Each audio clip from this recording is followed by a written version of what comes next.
If you have a condo in Mexico, then you know what I'm talking about. If you are thinking about buying a condo in Mexico, then you'll soon learn that the one of the things that you dread the most in dealing with the condo is dealing with the HOA.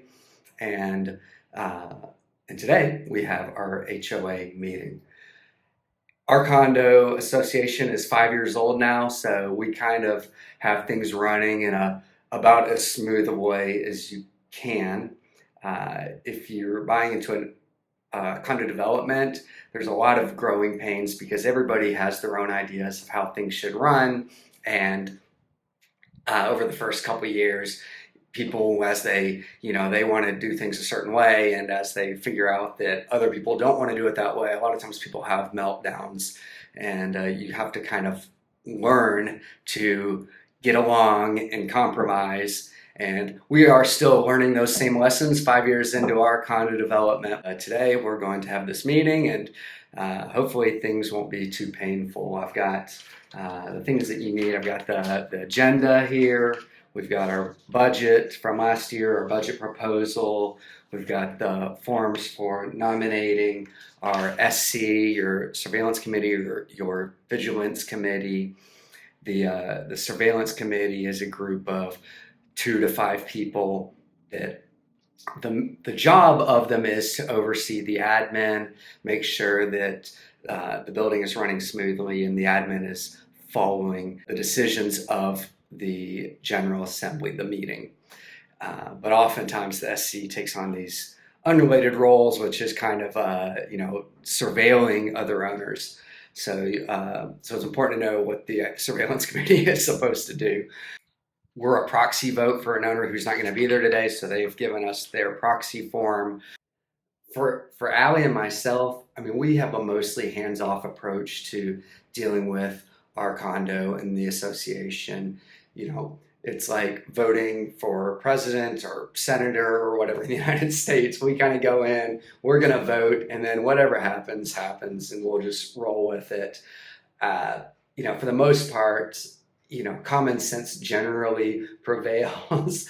But in our condo association and in our condo development, we have really 2 or 3 owners out of 13 that kind of feel like they run the show. They have most of the control, and they hold on to that power with every last breath that they have. So we'll see how it goes today.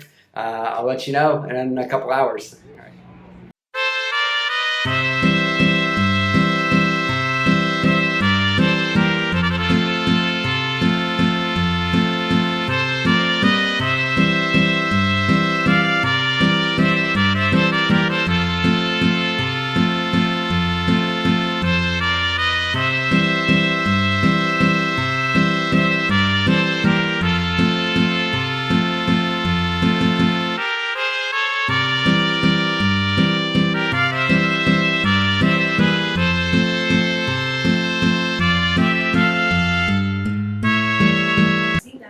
It's been a couple days since we had our HOA meeting.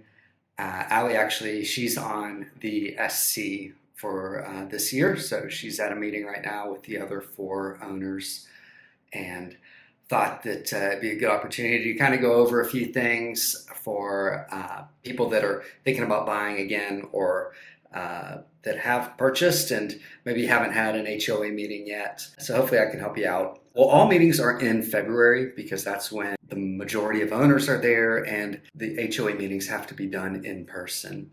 Our meetings are done at the condo, but the majority of HOA meetings are done off-site at like a local restaurant. The meeting was 3 hours long. Wasn't a lot of fun. We're very thankful that we don't have to go through that for another year. Almost all of the condos here in Mexico, at least every single condo owner that I know that's part of an HOA, there's some sort of infighting within the complex among owners. Just the level of dysfunction varies from condo to condo.